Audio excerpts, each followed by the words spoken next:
बिस्मिल्लाहिर्रहमानिर्रहीम, अस्सलाम वालेकुम। आप देख रहे हैं सीधी बात बीनश सलीम के साथ। पीएमएलएन के लोग, हुकूमत की मैं बात करूं तो आपको फ्रंट फुट पर नज़र आ रही है, बिल्कुल वैसे जैसे अभी अभी मैंने आपको सुनवाया कि ख्वाजा आसिफ साहब रोज़ाना की बुनियाद पर, इन द सेंस कि जब जब पार्लियामेंट का सेशन होता है तब वो आगे आकर के बताते हैं कि रियासत को पाकिस्तान तहरीक इंसाफ ने, इमरान खान साहब ने कितना नुकसान पहुंचाया है और किस तरीके से बार बार मुज़ाकरात की तरफ हाथ बढ़ाते हुए जो हुकूमत थी उसके हाथ को झटका है।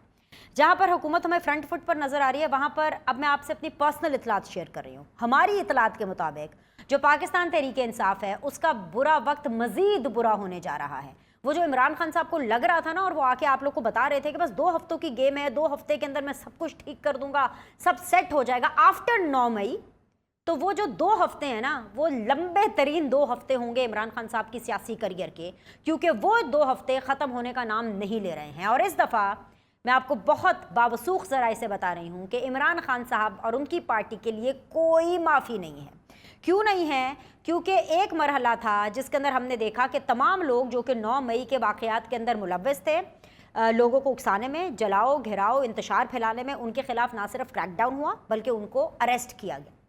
उसके बाद हमने देखा कि जोक दर जोक ऑलमोस्ट सेंचुरी मुकम्मल हो चुकी है, पाकिस्तान तहरीक इंसाफ के लोग सामने आते थे, प्रेस कॉन्फ्रेंस करते थे, इमरान खान साहब से ला ताल्लुकी और कतई ताल्लुक करते थे, टाटा बाय बाय करते थे और ये जा वो जा। उसके बाद अब एक और मरहला शुरू होने वाला है, और ये जो दूसरा मरहला है, ये बात ऑन रिकॉर्ड है और आप लिख कर रख लीजिए कि ये दूसरा मरहला पहले मरहले से ज्यादा सख्त होने वाला है पाकिस्तान तहरीक इंसाफ के कारकुनान के लिए।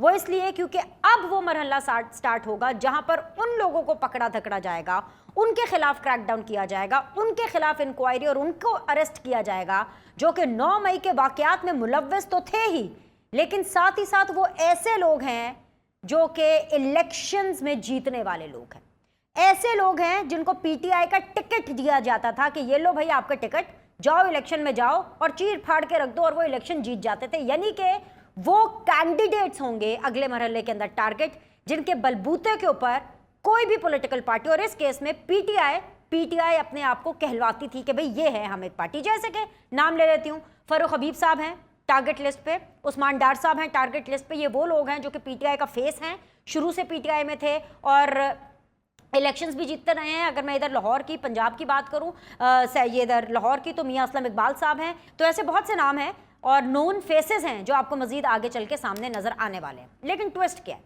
ट्विस्ट इसमें यह है कि असद उमर साहब की जगह पर जो उनको फिल करने के लिए असद रऊफ साहब को रखा गया, उन्होंने, वसीम बदामी साहब हमारे बड़े ज़बरदस्त कॉलीग हैं and I am a big fan of Wasim Badami, उनके शो के अंदर उन्होंने अपने ही चेयरमैन इमरान खान साहब के बयानिए का एक गड्ढा खोदा और उसके अंदर उस बयानिए को दफन कर दिया। उन्होंने कैटेगोरिकली ये बोला कि जो कुछ भी हो रहा है उनके साथ एस्टैब्लिशमेंट नहीं, ये हुकूमत कर रही है, यानी नून लीग कर रही है, पीपल्स पार्टी कर रही है। तो मुझे याद आया कि बुरे वक्त की मेराज अगर आपने टेस्ट करनी है तो ये इसका टेस्ट केस है कि पीटीआई को मार भी पड़ रही है और उन्हें रोने की इजाजत भी नहीं है, उनके खिलाफ क्रैकडाउन भी हो रहा है लेकिन उनको मुंह से चू तक निकालने की इजाजत नहीं है। ये बुरा वक्त नहीं है तो और क्या है? खैर, आने वाले दिनों में क्या होने वाला बात करेंगे। मुझे ज्वाइन कर रहे हैं जी वेरी ऑनरेबल सेनेटर बहरम अंतंगी साहब, पाकिस्तान पीपल्स पार्टी को रिप्रेजेंट कर रहे हैं। अस्सलाम वालेकुम, खुश आमदीद। मुझे ज्वाइन कर रहे हैं जी ब्रिगेडियर रिटायर्ड हारिस नवाज साहब, अस्सलाम वालेकुम, खुश आमदीद। मुझे ज्वाइन कर रही है जी वेरी ऑनरेबल सलमा भट्ट साहिबा, रहनुमा है पीएमएलएन की। हमारी कमिटमेंट तो थी पीटीआई से, उमर तनवीर भट्ट साहब ने हमें ज्वाइन करना था, लेकिन आपको पता है छुपने छुपाने का सिलसिला जारी है, डिस्कनेक्ट होने का सिलसिला भी जारी है। कनेक्शन बन गया तो ज़रूर हम पीटीआई शामिल करेंगे, वरना मेरे पास तीनों डायनामिक पैनलिस्ट मौजूद हैं, उनसे हालात हाजरा के ऊपर डिस्कशन करते हैं। तंगी साहब, मैं आपसे आगाज़ करना चाहूँगी, क्या वाकई आप लोगों ने ये फैसला कर लिया है कि चुन चुन कर, गिन गिन कर पीटीआई को ना सिर्फ टारगेट करना है बल्कि उनको निशाने पर रखना है? और अगर वाकई आप लोगों ने डिसाइड कर लिया है तो लो, आज सारा दिन मैं चाय और पॉपकॉर्न लेकर के बैठी रही, अभी तक तो कोई प्रेस कॉन्फ्रेंस नहीं हुई, आज तो किसी ने भी नहीं पीटीआई को छोड़ा, आज तो किसी ने भी इमरान खान के बारे में आकर के कोई गिबत नहीं की टेलीविजन कैमरा के ऊपर, कि ऑपरेशन आप लोगों ने खत्म कर दिया, बस इतने लोगों को आपने छुड़वाना था पीटीआई को। बिस्मिल्लाहिर्रहमानिर्रहीम। बीनिश, जैसे आपने अभी कहा कि हम पीटीआई वाले को लेना चाहते हैं लेकिन वो आते नहीं है, पकड़ दकड़ शुरू है या वो डर के मारे नहीं आ रहे, ये गलत है। इसलिए कि अभी पीटीआई के पास इमरान को डिफेंड करने के लिए और 9 मई को जस्टिफाई करने के लिए अल्फाज नहीं रहे कि और चैनल पे आके आवाम को गुमराह करे और आवाम को ये बताएं कि ये सब कुछ क्यों हुआ है, किसने क्या है और कौन जिम्मेदार है। तो मैं समझता हूं कि अभी पीटीआई के पास कुछ नहीं रही है सियासत करने के लिए। जहां तक आपने कहा कि कितने लोगों को छुड़वाना चाहते हैं, आज कितने लोगों ने प्रेस कॉन्फ्रेंस किए, तो मैं समझता हूं कि पाकिस्तान पीपल्स पार्टी को आपको बिल्कुल याद हैं और पाकिस्तान की आप जैसी और दूसरी लोगों को भी ये मालूम है कि डिक्टेटर ज़ियाउल हक के वक्त में हमारे ऊपर क्या गुजरी थी, मुशर्रफ के वक्त में भी क्या गुजरी थी, और इसी तरह मियां साहब जो कि डेमोक्रेटिक निज़ाम चल रहा था लेकिन उस वक्त भी हमारे कितने लोग जेलों में थे, और फिर इमरान की हुकूमत में मेरी लीडरशिप सब जेल में थे, लेकिन हमने ना पार्टी छोड़ी है। मैं भी 83 में जेल में गया हूँ, लेकिन हमने कभी न पार्टी छोड़ी है, हमने न माफिया मांगी है, हमने ना अपनी पार्टी लीडरशिप के साथ वो जो नजरियाती रिश्ता है उसको तोड़ा है, इसलिए कि हमने पाकिस्तान को, पाकिस्तान की डिग्निटी को, पाकिस्तान के शुहदा को, पाकिस्तान के शुहदा के यादगारों को नहीं जलाया था, बल्कि हमें पॉलिटिकल विक्टिमाइजेशन का सामना था और वो डिक्टेटर था और हम जो जमहूरियत पसंद लोग थे, हम पाकिस्तान के लिए कुर्बानी देने वाले लोग थे, तो हम अपने नजरियात पे कायम थे, हैं और रहेंगे और इंशाल्लाह क़यामत के दिन तक रहेंगे। लेकिन जहां तक पीटीआई के लोगों का सवाल है या इमरान की सियासत का ताल्लुक है, तो आज अगर वो कुछ लोग छोड़ के सोच के जा रहे हैं तो वो खुल के कह रहे हैं कि हम क्यों छोड़ के जा रहे हैं। और मेरे ख्याल में ये पंजाब से हमारे एक सूबाई मिनिस्टर था, इमरान का साथी था, उनके प्रेस कॉन्फ्रेंसेस और इंटरव्यू निकाल के देख ले तो वो जो कुछ कह रहे हैं, तो अभी इन तमाम कामों के बावजूद कैसे इमरान के साथ या इमरान की सियासत में रह सकते हैं। अगर डायरेक्टिव्स देते हैं पाकिस्तान में अनारकी का, अगर डायरेक्टिव्स देते हैं जीएचक्यू और जना हाउस पे हमले का, अगर डायरेक्टिव्स देते हैं पीडीएम के जलसे के दौरान जमीयत उलमा इस्लाम के मदरसों के सामने एहतजाज का, तो ये मुझे बताएं कि अभी तक, जैसे आपने कहा, बहुत अच्छी बात आपने की कि बहुत और बुरे दिन आने वाले हैं, तो मैं समझता हूं कि इमरान ने अभी भी कुछ नहीं सीखा और उनको पता नहीं कि मेरे साथ क्या हुआ और क्या होने जा रहा है।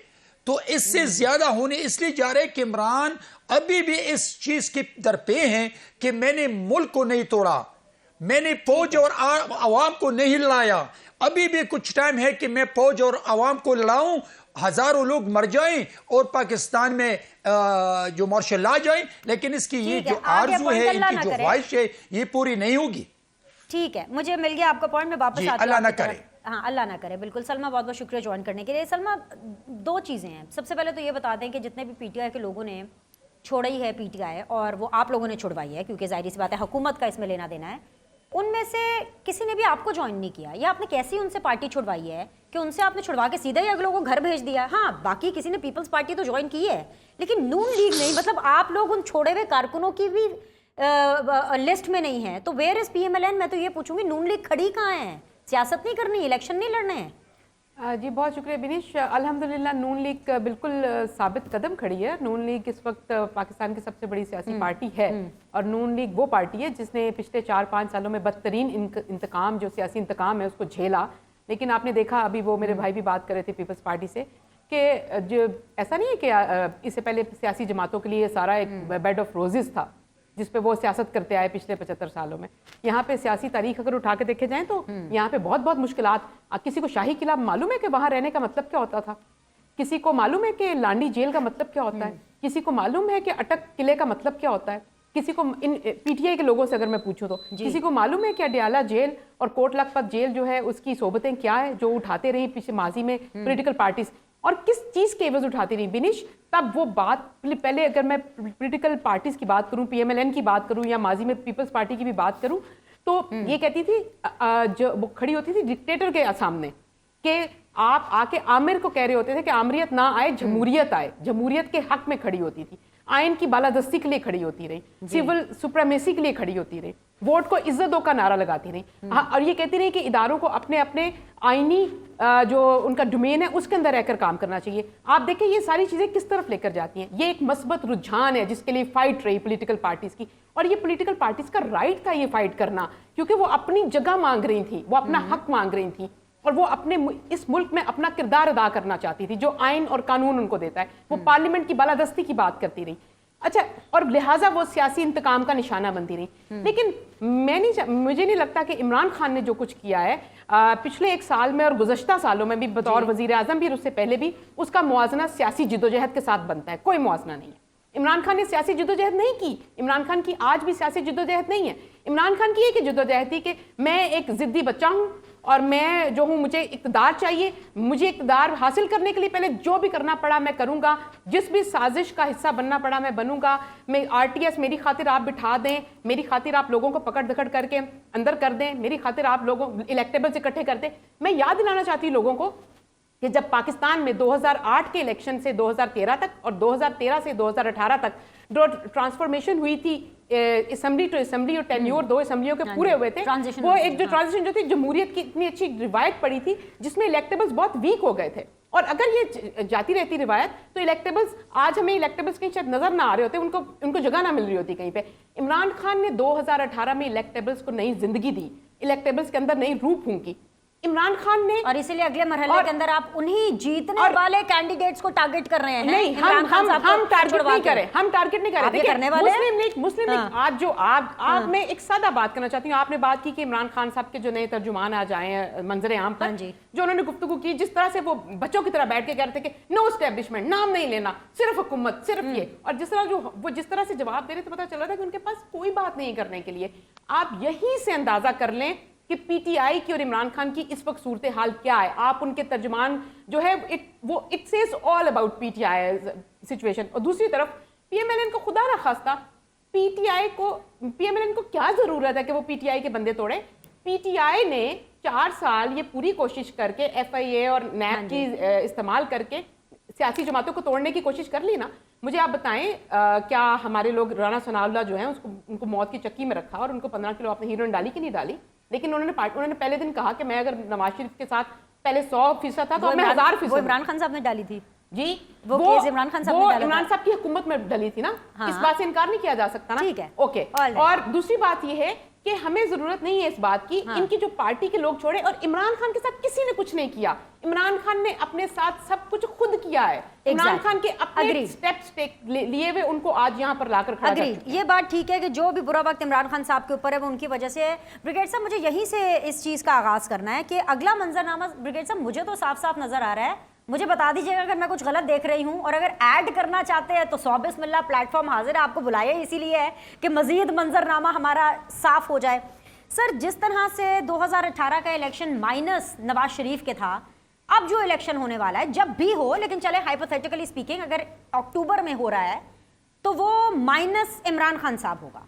तो जो इमरान खान साहब के साथ हो रहा है, जो इमरान खान साहब ने बोया है, क्या वही काट रहे हैं इमरान खान साहब? इज इट जस्टिफाइड जो इमरान खान साहब के साथ हो रहा है? यही होना बनता था। देखिए, बात यह है कि विनीश, एक तो बात है कि इमरान खान साहब ने बहुत गलती की, और अपनी ये जब से वोट ऑफ कॉन्फिडेंस आया था 2022 के अंदर, आज तक के बाद से उन्होंने एक ही नैरेटिव बिल्ड किया और उस नैरेटिव को लेके चले कि establishment everywhere till even 9th में when I talk to general Asim Munir ने ये सब कुछ किया। He is responsible, not realising कि मैं हमेशा टीवी पे ये बात कहता रहा कि सियासी लड़ाई आप सियासी तरीके से लड़ें, don't drag military into it. जब वो कह दी कि वी आर आउटसाइड, आप टारगेट करना है, बात करनी है, अप्रोच करना है, talk to federal government. I still blame today whatever is happening after Imran Khan episode, it is federal government and Punjab government. Establishment has nothing to do. आपके अगर एस्टैब्लिशमेंट को ओवरशूट किसी वक्त किया भी है, द रिस्पांसिबिलिटी ऑफ PMLN और पंजाब में तो पंजाब गवर्नमेंट की देयर टू टेक इट, नहीं कि ये जमहूरी गवर्नमेंट है, ऐसे हम नहीं करते, जबकि वो ऐसा नहीं कर रहे। ये आई स्टिल के FIA, special branch, anti corruption, Punjab police, federal government, they are mostly उन्हीं की जेलों में ना लोग, उन्होंने पकड़ा कि घसीटा, वो तो उन्होंने किया। इमरान की गलती नाकाबिल माफ है। जिस तरीके से शहदा को उन्होंने, यादगारों को उन्होंने बेहुरमती की है, MM लाहौर कोर्ट की, बाकी जगह पर आपको करना था पीसफुल नहीं। आप पंजाब गवर्नमेंट के खिलाफ आप धरना दे दें, आप पीसफुल रैली कर लें, आप फेडरल गवर्नमेंट के लिए कुछ बात कर लें, that would have been done. आप सियासी लीडर की कोई प्रॉब्लम ही नहीं थी। आपने नैरेटिव लोगों के माइंड, बच्चों के अपने जो वाइट टोटल वो उन्होंने कर दिए, वाइट वॉश किए, अपने पोल्यूट किए, जो कि एंटी स्टैब्लिशमेंट आर्मी कुछ कर रही है, आर्मी डूइंग दिस, जो कि कल्मिनेशन अपने उसकी नाइजमे को कर दी। तो ही हैज डन एवरीथिंग और अपनी पार्टी को बहुत बड़ा नुकसान पहुंचाया। जो आप आज से 1-1.5 महीने पहले आप ही नहीं, आपके पास था, आपके साथ पूरी कौम थी, नॉट कौम में से पे वोटर थे। PMLN थोड़ा सा वीक हुई थी because they have not delivered. मेरी बहन बैठी है, she will bail me out. लेकिन आपने 1.5 साल में कुछ बिल्ड डेवलप नहीं किया, फॉर्म नहीं किया। हम इसको कैश, आपको काउंटर भी होना चाहिए। हमने डॉलर कम कर दिया, हमने गैस कम कर दी, इन्फ्लेशन कम कर दी, वो बढ़ा दी, सो ठीक है। आपने कुछ नहीं किया सिवाय जो इमरान के नेट के केस खत्म कर दिया, IMF खत्म कर दिया, उसके बाद आपने वोटिंग मशीन खत्म कर दी, EVM खत्म कर दी, वो सारे काम किए। आज की तारीख तक आपने पार्लियामेंट जो भी नए कानून ला रहे हैं, सेल्फ स्पेसिफिक इंडिविजुअल्स हैं। So this is what is happening. आपने अपना वोट बैंक नहीं बढ़ाया और उसको मेरे ख्याल में, मैं honestly I feel red people party is much head. उन्होंने बहुत गेन किया है। सारा जो मलबा है वो PMLN के ऊपर आ रहा है कि उन्होंने प्राइम मिनिस्टर हैं, फॉरेन मिनिस्टर उनके हैं, और इस लिहाज से वो बड़े आराम से भी अपना पंजाब भी, सिंध में भी हैं, बलूचिस्तान में भी हैं, सदर्न पंजाब में भी हैं। PMLN के पास सिर्फ पंजाब है। तो दे हैव टू पुट मुझे ब्रेक लेने की इजाजत दीजिए। ब्रिगेड साहब, आपने इस सेगमेंट के अंदर तो तंगी साहब का you made his day. I mean Peoples Party की तारीफें ब्रिगेड साहब भी कर रहे हैं कि उन्होंने गेन किया है। I will join you guys after. एक छोटा सा ब्रेक ले लेते हैं और फिर डिस्कशन को जारी रखते हैं। Will be back soon. बिस्मिल्लाहिर्रहमानिर्रहीम। ब्रेक के बाद आप लोग को खुशामदीद कहते हैं। इस वक्त अगर मैं प्रिसाइसली पूरे मुल्क की बात करूं तो 2 महाज चल रहे हैं पूरे मुल्क में। एक महाज है पार्लियामेंट वर्सेस सुप्रीम कोर्ट। अगर मैं इसको फर्दर नैरो डाउन करूं तो it is basically the government versus the present chief justice of Pakistan. और दूसरा जो महाज है वो हुकूमत plus establishment versus Pakistan Tehreek Insaf या वर्सेस इमरान खान साहब। अब इस पूरे सिनेरियो के अंदर एक चीज़ कॉमन है कि वर्सेस जितने चाहे मर्जी एलिमेंट्स हों, पाकिस्तान के अंदर अनरेस्ट है, वो एक इंस्टेबिलिटी है जिसका जिक्र ब्रिगेडियर साहब अपने एनालिसिस में कर गए हैं। और ये वो जिक्र है जो कि हम सबको करना चाहिए, क्योंकि IMF ने अभी तक पाकिस्तान को पैसे नहीं दिए हैं, किस्त नहीं आई है। 9-10 तारीख को हम लोगों ने जून जुलाई में जो है अपना बजट पेश करना है, आगे इलेक्शंस की तैयारियां करनी है, बट पाकिस्तान के पास पैसे नहीं हैं। और IMF ये कह रहा है कि आप अपने मुल्क के अंदर स्टेबिलिटी लेकर के आएँ तो तभी पैसे दिए जाएंगे। जब मैं पूछती हूँ ना सलमा कि वेयर इज PMLN, तो मेरा मतलब ये नहीं होता कि इमरान खान के साथ क्या हो रहा है, पीपल्स पार्टी गेन कर रही है, लूज कर रही है। मेरा ये मतलब होता है कि मुल्क को स्टेबल करने के लिए वो जो शहबाज स्पीड आई थी, वो जो PMLN को लेकर आया गया था कि जी प्राइम मिनिस्टर नून लीग का होगा क्योंकि वो काम करके दिखाएगा, फाइनेंस मिनिस्टर जो है वो नून लीग का होगा कि वो पैसे लेकर के आएंगे। हमारा प्राइम मिनिस्टर MD IMF को फ़ोन कर रहा है कि सर जी कुछ करम करो, तुसी पैसे भेजो, कुछ करो, और फिर भी पैसे नहीं मिल रहे। उल्टा से आपको जवाब मिल रहा है कि जी स्टेबिलिटी कैसे आएगी अगर मुल्क के अंदर ये हालात होंगे तो। जी शुक्रिया बिनिश। ब्रिगेडियर साहब की बात से मैं बिल्कुल इत्तेफाक करूंगी। उन्होंने कहा कि हम लोग PMLN ने गेन नहीं किया पॉलिटिकली। बिल्कुल, पिछले 1 साल में हमने पॉलिटिकली गेन नहीं किया। PMLN ने अपनी सियासत को, ब्रिगेडियर साहब हैज बीन ग्रेशियस। जी मैं ये कहना चाहती हूँ कि PMLN ने अपनी सियासत को लूज किया at the cost of what? At the cost of Pakistan को दिवालिया नहीं होने दिया। PMLN ने अपनी सियासत को लूज किया at the cost of what? अपनी रियासत को तबाह नहीं होने दिया। PMLN ने लूज किया है अपनी सियासत को at the cost of what? कि IMF के साथ जो तातुल में डालकर गए थे प्रोग्राम PTI वाले और इमरान खान साहब डायरेक्टली, और जो कहकर गए थे जाने से पहले कि ये हुकूमत 1 महीना भी नहीं चल सकेगी, दिवालिया हो जाएगी और श्रीलंका बन जाएगी। IMF का प्रोग्राम आए बगैर 1 साल से ऊपर 13 महीने हो गए, हमने डिफॉल्ट नहीं होने दिया PMLN ने, कि अगर ये बात है। और लूज की अपनी सियासत लेकिन बचाई पाकिस्तान की रियासत, लूज की अपनी सियासत, बचाया IMF के बगैर, हमने सस्टेन करके दिखाया, डिफॉल्ट नहीं होने दिया।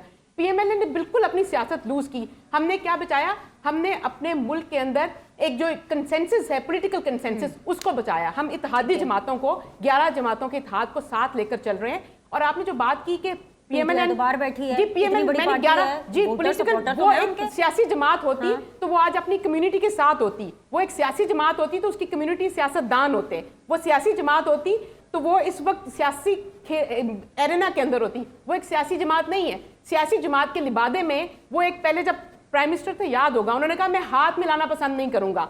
उन्होंने कहा मैं पाकिस्तान के इश्यूज पे बैठना था ना, सिक्योरिटी काउंसिल में बैठना था तो पाकिस्तान की सिक्योरिटी के लिए बैठना था। कर रहे वो हैं नहीं, कि मुज़ाकरात कर लें तो कर लें, लेकिन अभी वो आपको MD ने चिट्टा कोरा जवाब तरले दिया, कौन ये कर रहा लिख है? के, कर तरले लें बात मिनटे अब। जब वो एक, जब वो हम, जब तक वो इस तरह, इस बुरे तरीके से 9 मई वाले वाक्य से पहले तक वो इस तरह आश्कार नहीं हुए थे, तो जब उनसे कहा जाता था कि डायलॉग का रास्ता खुल सकता है तो वो हाथ मिलाने को तैयार नहीं थे। आज तरले मिनती कर रहा है एक वो शख्स जिस पे दहशतगर्दी जिसके सामने आ चुकी है। आज तरले मिनती वो कर रहा है जिसने GHQ पे हमले किए। आज तरले मिनती वो कर रहा है जिसने कोर कमांडर हाउस तोड़ा। आज तरला मिनत वो कर रहा है जिसने रेडियो पेशावर जलवाया। आज तरला मिनत वो कर रहा है जिसने छौनियां जलवाई, तनसीबात जलवाई, जिसने डिफेंस के ऊपर हमला किया। आज तरले मिनती वो कर रहा है जिसने इस मुल्क को तबाह करने की, आग लगाने की, इंतशार फैलाने की, ग्रीन बेल्ट चलाने की साजिशें सामने आ गई, बेनकाब हो गई, जिसके ऑडियोज आ गए, जिसके मंसूबे आ गए, जिसके तैनात किए हुए कमांडर आ गए, और जिसने कोर्ट में बैठकर कहा कि मैं मजम्मत नहीं करता और मुझे दोबारा अगर आपने अरेस्ट किया तो इससे शदीद रद्द-ए-अमल आएगा। आपका क्या ख्याल है, एक ऐसा शख्स जो कि एक बिल्कुल हमें नजर आ रहा है कि वो दहशतगर्दी उसका एक मंसूबा जो है वो है, उसके साथ बैठ के सियासतदान गुफ्तगू करें और जो फिर इस पर शर्मिंदा भी नहीं है, इस पर माजरत ख्वाह भी नहीं है, उन शहीदों की जो यादगारें हैं जिन पे जाके उन्होंने हमले किए हैं, उन शहीदों के बच्चों को, उनके लवाहिकीन को हम क्या मुंह दिखाएंगे अगर हम इस शख्स के साथ बैठकर आज मुज़ाकरात करना शुरू कर देंगे, जिस शख्स में इतनी भी वो नहीं है कि नदामत, इतनी भी वो मैं समझ गई हूँ। सलमा बैठ के अंदर जो है ना ख्वाजा आसिफ साहब की रूह आ गई है, मतलब चिट्टा कोरा जवाब है, तुसी नहीं गल करनी, अच्छी बात आ गई है। हर पाकिस्तान के अंदर ये रूह होनी चाहिए। ठीक है, स्टेबिलिटी इधर से तो भाई चिट्टा कोरा इनकार है। बहरमन तंगी साहब, आपकी वैसे तारीफें तो ब्रिगेड साहब ने बहुत की हैं, आई एम श्योर आप बहुत अच्छा काम कर रहे हैं, बिलावल साहब तो बहुत अच्छा काम कर रहे हैं, लेकिन आपको भी ना हर जाने के नोटिस आ गए हैं। एक काम आप भी गलत कर बैठे हैं भाई। आपको मेरे ख्याल से ये प्लेटफॉर्म हाजिर है सर, जो कादिर पटेल साहब ने, जो वजीर सेहत ने जिस तरह से इमरान खान साहब की प्रिवेसी ब्रीच की, उनके टेस्ट के बारे में एक प्रेस कॉन्फ्रेंस करके, उनके ब्लड सैंपल्स, उनके यूरिन सैंपल्स दिखा करके इमरान खान साहब ने कादिर पटेल को 10 अरब रुपए हर्जाने का नोटिस किया और उन्होंने कहा कि मेरी रिपोर्ट्स मीडिया पर क्यों लाए। ठीक है भाई, आपकी नहीं बनती, लेकिन सर आप इंसानों की, as a citizen of Pakistan आप उनकी प्रिवेसी को ब्रीच करेंगे। अब देखें ना, लेने के देने पड़ गए। आप मुझे बताएं एथिकली क्या सही काम किया कादिर पटेल साहब ने? देखिए बीनिश, मैं समझता हूँ कि पॉलिटिकल इमरान अपने आप को पॉलिटिकल लीडर कहते हैं और पॉलिटिकल लीडर पब्लिक प्रॉपर्टी होती हैं। सियासी आदमी की ज़िंदगी और आवाम की प्रॉपर्टी होती हैं और इमरान इस मुल्क के एक्स प्राइम मिनिस्टर रह चुके हैं और इस वक्त वो जो बयानात दे रहे हैं ISI की सरबराह के बारे में, हमारे अफवाज पाकिस्तान के सरबराह के बारे में, हमारे सिक्योरिटी दारों के बारे में, पाकिस्तान के बारे में वो जो बयानात दे रहे हैं, तो मैं समझता हूँ कि अगर हेल्थ मिनिस्टर ने उसकी टेस्ट रिपोर्ट्स पे बात की हैं तो वो टेस्ट रिपोर्ट्स पटेल साहब के घर पे कोई लेबॉर्ट्री नहीं थी कि उसमें उसके टेस्ट करवा चुके हैं, बल्कि वो टेस्ट हॉस्पिटल में करवा के वो टेस्ट दिए हैं। और उस पर मेरे ख्याल में, चूँकि मैं डॉक्टर नहीं हूँ और ना मेरे पास ये रिपोर्ट आ चुके हैं, तो उस पे अगर उसने बात की है तो एक पब्लिक प्रॉपर्टी करना ना करना वो तो आपके पास है ना। कैसे पब्लिक प्रॉपर्टी कैसे होगी? ये प्रिवेसी ब्रीच होती है सर। आप पब्लिक ना करें ये तो आपको पूछना पड़ेगा नहीं, देखिए हाँ जी, देखिए वो तो अपने उसने हर जाने का नोटिस दिया है, पता चल जाएगा कि कौन हक पे है कौन ना हक पे है। लेकिन बीनिश में अभी यहाँ पे आपको बता दूं कि अगर इमरान सियासत करते हैं इस मुल्क में या उसने सियासत की है, अभी लास्ट के क्वेश्चन पे मैं थोड़ा सा आपको बताना चाहता हूँ, 1 मिनट के लिए मुझे आप दे दे टाइम।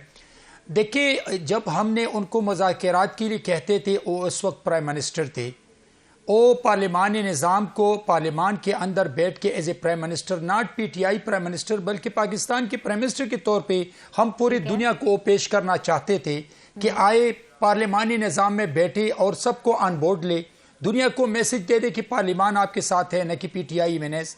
लेकिन उस वक्त वो सियासी बातें थी, हम रिक्वेस्ट करते थे तो इमरान ने सियासी बातों को, पार्लिमानी निज़ाम को, डेमोक्रेटिक प्रोसेस को मजबूत करने के लिए भी अपनी जिद, अना और हटदर्मी की सियासत नहीं छोड़ी थी। अपनी पर्सनल पॉपुलरिटी के लिए, अपने पॉलिटिकल स्कोरिंग के लिए उसने अपोजिशन लीडर के साथ नहीं बैठे थे, अपोजिशन जमातों के साथ नहीं बैठे थे।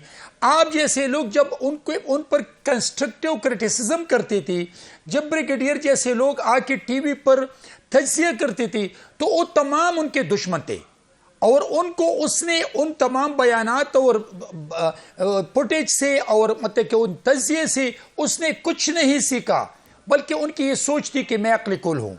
आज अगर वो मुज़ाकरात की बात, हम उस वक्त मुज़ाकरात की बात करते थे पाकिस्तान और पाकिस्तान की मजबूत इकोनॉमी और पाकिस्तान की मजबूत सिक्योरिटी के लिए, लेकिन आज अगर वो मुज़ाकरात करते हैं तो वो सिर्फ अपने आप को बचाने के लिए। आज अगर हम उनके साथ नहीं बैठते, उनके साथ मुज़ाकरात नहीं करते हैं, इसलिए कि उसने मेरे शुहदा की यादगारों को जला के रख दिया, उसने मेरे शुहदा की लवाहिकीन की दिल आज़ारी की, उसने मेरे शुहदा के खून को ज़ाय करने की कोशिश की, उसने पूरी दुनिया में मेरे फौज पाकिस्तान की बदनाम करने की नाकाम कोशिश की। जिन शुहदा ने मेरे मुस्तकबिल के लिए, जिन शुहदा ने मेरे पाकिस्तान के फ्यूचर के लिए, जिन शुहदा ने मेरे डिजास्टर में अपनी जान की कुर्बानी देकर अपनी खून से इस मुल्क की खिदमत की, उन शुहदा को के मुजस्सिमों को, यादगारों को जला के रख दिया। तो आज अगर मैं इमरान के साथ बैठ के मुज़ाकरात करूं तो क्या मैं इमरान को बचाऊं? इसलिए इमरान को बचाऊं कि कल फिर ये पाकिस्तान को जला के राख कर दे, इसलिए हम उनके साथ नहीं बैठते। जरदारी साहब इसलिए आज हम मजीद पाकिस्तान की सियासी खिदमत करने के लिए लाहौर में मौजूद होंगे। अगले 2 दिन वो मजीद खिदमत करेंगे पंजाब की आवाम की। उन्होंने बड़े बड़े लोगों से मिलना है। आई एम श्योर वो जहांगीर खान तरीन साहब से मिलेंगे, आई एम श्योर वो अलीम खान साहब से मिलेंगे। जमान पाक नहीं जाना चाहते, जमान पाक वालों को इधर बुला लें, कोई मिडिल ग्राउंड। मतलब जरदारी साहब पर ये बातें आप छोड़ दें कि कैसे चल रहा है। मतलब 12-13 स्टेक होल्डर्स इकट्ठे हो जाएंगे, एक को बाहर रखेंगे, स्टेबिलिटी सर नहीं आएगी। बस स्टेबिलिटी के ऊपर एड्रेस करें। हाँ जी जी जी बताइए। मैं आपको एक बात बता दूं, मैं तो पाकिस्तान पीपल्स पार्टी टू डायलॉग्स पे यकीन रखती है और वो अपने दरवाजे खुले रखते हैं, लेकिन दहशतगर्दों के लिए नहीं।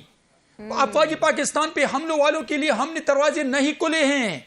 हमारे दरवाजे अगर खुले जहांगीर तरीन या अलीम खान के लिए उनके साथ बैठ के बात करते हैं, तो हम चाहते हैं कि मुल्क को एक पार्टी इन मुश्किलात से नहीं निकाल सकते हैं। हम चाहते हैं कि तमाम पार्टी मिलकर इस मुल्क को मुश्किलात से निकालें। लेकिन क्या उन लोगों से हम बैठे जिसने कल मेरी जना हाउस पे हमला किया, जिसने मेरे कोर कमांडर के घर पे हमला किया? Allow me to take a break लेते हैं, तो वापस आके हम ब्रिगेडियर साहब से फिर से रहनुमाई हासिल करेंगे। बहुत ही सीरियस इशू है, लेते हैं उनसे रहनुमाई। Will be back shortly.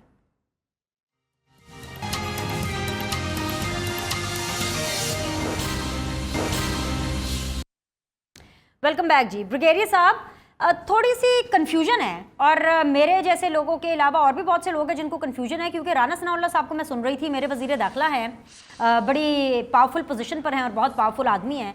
जब वो बैठकर कहेंगे कि शहरी हो तो खतीजा शाह जैसे हो, तो सर अजीब सा ना एकदम से सोच बड़ी दूर चली जाती है।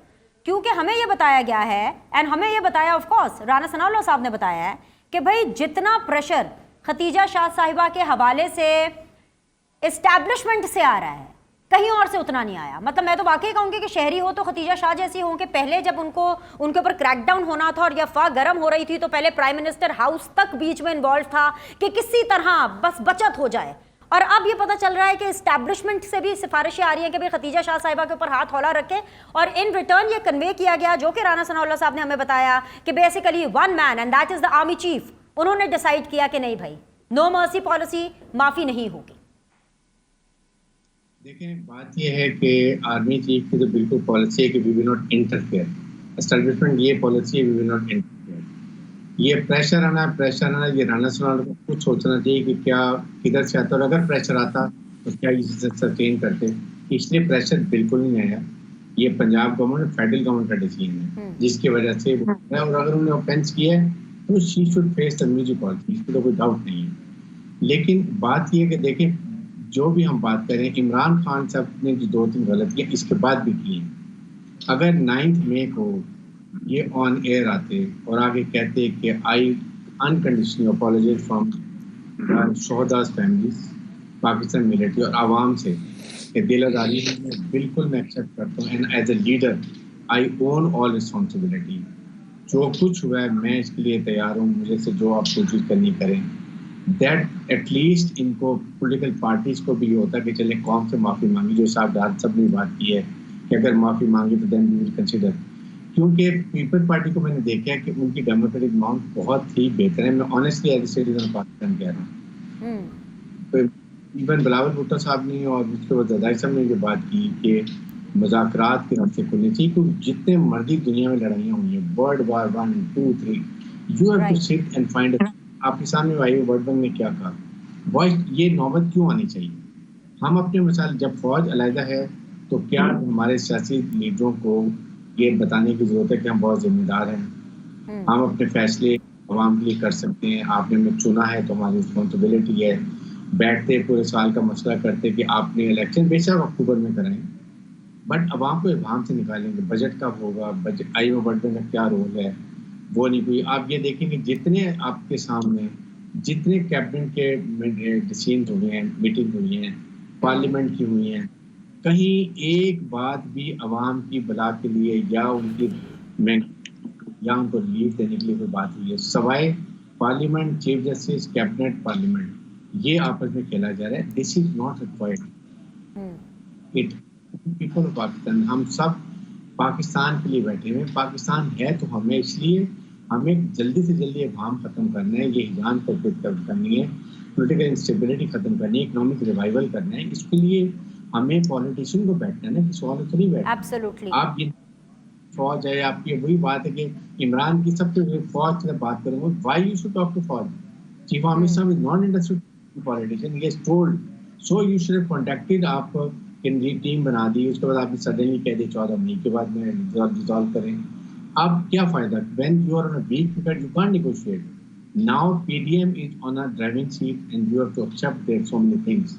ये आपकी अपनी गलती है। पॉइंट आ गया ब्रिगेड साहब आपका। I have to wrap up and this is a very very important point कि स्टेबिलिटी ऑफ पाकिस्तान ये इस वक्त जो है ये प्रायोरिटी पर होना चाहिए। यही एक बात है जिसके ऊपर सब पॉलिटिकल पार्टीज को, स्टेक होल्डर्स को काम करना चाहिए। आज के लिए इतना ही। तमाम मेहमानों का शुक्रिया। आप लोगों से कल मुलाकात करेंगे। अल्लाह हाफिज़।